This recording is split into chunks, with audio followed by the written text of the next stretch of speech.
Hello everyone, welcome back to my channel স্বর্ণাস cooking world and blog. সবাই কেমন আছেন? আমি আশা করছি সবাই অনেক ভালো আছেন। আমি আপনাদের মাঝে নিয়ে এসেছি আজকে খুবই ভিন্ন রকম একটি রেসিপি, আর সেটি হচ্ছে সয়াবিনের ভাজি।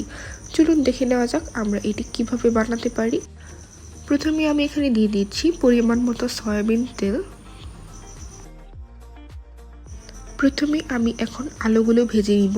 আমি এখানে একদম ছোট ছোট করে কিউব করে আলু কেটে নিয়েছি। আমি এগুলোকে খুব সুন্দর করে এখন ভেজে নিব। এরপর মাঝে মাঝে আমি একটু নেড়ে নেড়ে এটিকে সুন্দর করে ভেজে নিচ্ছি।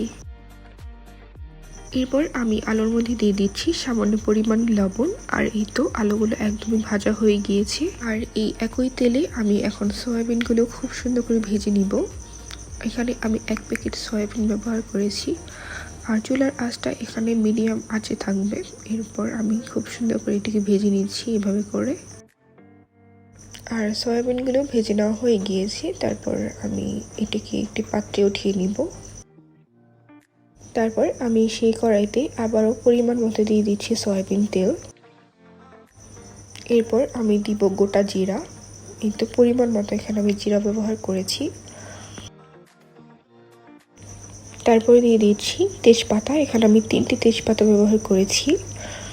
তারপর আমি এখানে দিয়ে দিয়েছি পেঁয়াজ এবং রসুন। আর এটি আমি আসলে ভিডিও করতে পারিনি, এর জন্য আমি খুবই দুঃখিত। আমি তারপর এভাবে করে খুব ভালো মতো এটিকে কষিয়ে নিব। এরপর কষানো হয়ে গেলে আমি যে আগে থেকে আলু এবং সয়াবিন ভেজে রেখেছিলাম সেটি এর মধ্যে দিয়ে দিচ্ছি। তারপর আমি এটিকে কিছুক্ষণ এভাবে করে রান্না করে নিব।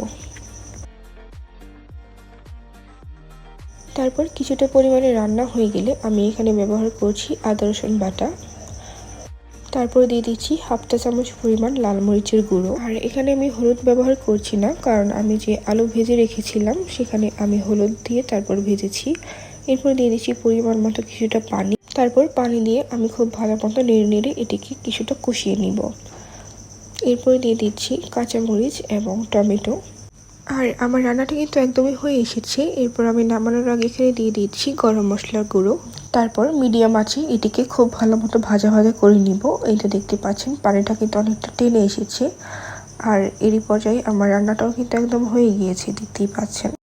তো তৈরি হয়ে গেল আমার ভীষণ মজাদার সয়াবিনের ভাজি। আমি আশা করব এই রেসিপিটা আপনারা অবশ্যই চেষ্টা করবেন বাসায়। আর এটি খেতে কিন্তু অনেক টেস্ট হয়েছে।